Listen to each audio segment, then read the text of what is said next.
पहिला युनिट असतोय आणि आपण याचा पहिला प्रश्न ए याच्यामध्ये असणार आहे. बेंडिंग स्ट्रेस सिग्मा बी ज्याला दाखवतो आपण ते कसं फाइंड आउट करतात, एम बाय झेड करून काढतात. एम असते बेंडिंग मुवमेंट आणि झेड असतो सेक्शनल मॉड्युलस. तर एम जर तुम्हाला काढायचा असेल तर एम काढण्यासाठी आपल्याकडे 4 केस असतात. सिम्पली सपोर्टेड बीम आणि त्याच्यावर सेंट्रल लोड लागत असेल तर एम कसा काढतो WL/4 करून. सिम्पली सपोर्टेड बीम आणि त्याच्यावरती UDL असेल तर एम काढतो W²/8 करून आपण. कॅन्टिलेर बीम आणि प्रियंडला जर का लोड लागत असेल समजा डब्ल्यूचा तो W×L करून आपण मोमेंट काढतो आणि कॅन्टिलेर बीमवरती UDL असेल तर एम आपण W²/2 करून काढतो. तर अशा पद्धतीचे आपल्याकडे 4 केसेस दिसायला भेटत असतात. तो मुवमेंट कॅल्क्युलेट करण्यासाठी हे 4 केस असून झेड जर काढायचं असेल सेक्शनल मॉड्युलस तर I/Y आपण करतो आणि I/Y करतो. पण जनरली रेक्टँग्युलर सेक्शन जर का असेल तर झेड काढायचं डायरेक्टली एक्सप्रेशन वापरायचं BD²/6. तो झेड भेटतोय तुम्हाला, एम आहे तुमच्याकडे, M/Z केल्यानंतर तुम्हाला बेंडिंग स्ट्रेस भेटून जाईल आणि त्याची डायग्राम काढायला लावतात. 8 मार्काचा प्रश्न आपल्याला येत असतो आणि मी तो घेणारे आहे. चला तो क्वेश्चन घेऊ आपण आता. क्वेश्चन काय म्हणतोय व्यवस्थित बघा. क्वेश्चन बोलतोय a simply supported beam of rectangular cross section.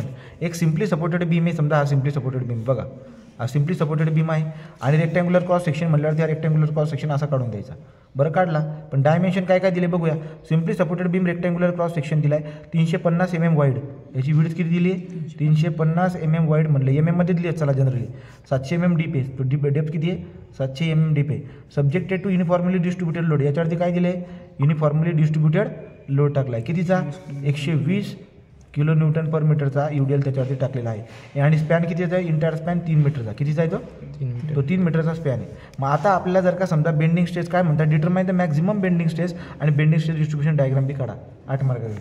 So therefore आपण काय करणार बरं का, मला माहिती आहे the bending stress sigma b is equal to M/Z. कसं काढतो मी त्याला M/Z. सो देअरफॉर माझ्याकडे आता मला सिग्मा बी काढायचं M काढावं लागेल आणि M काय येईल रे सिम्पली सपोर्टेड बीम जेव्हा असतो आणि वरती UDL जेव्हा असते तो M कसा काढतात WL²/8. तो W किती आहे 120, L किती आहे त्याचा 3चा वर्ग /8. जर केला तुम्ही तर याच्यासाठी कॅल्क्युलेटर लागतं आणि बिगर कॅल्क्युलेटर ते सुटत नाही. कॅल्क्युलेटर काढा पटकन.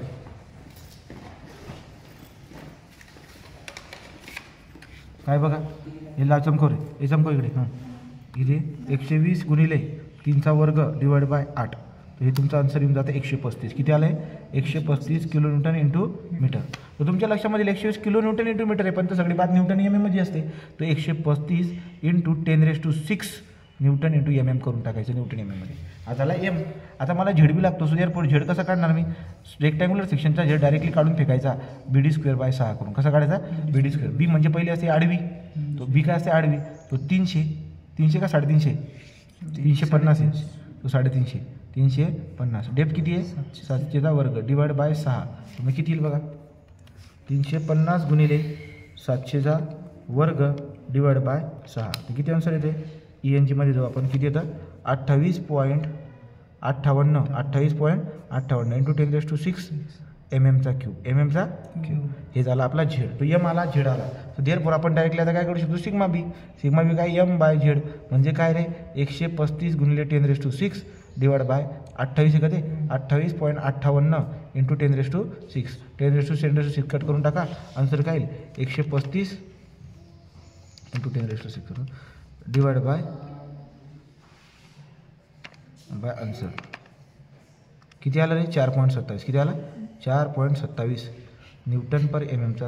4.27 Nm. This is your answer. आता बेंडिंग मोमेंट डिस्ट्रीब्युशन डायग्राम कशी काढणार काढा. हे काय हे डिस्ट्रीब्युशन डायग्राम काय रोग येते बा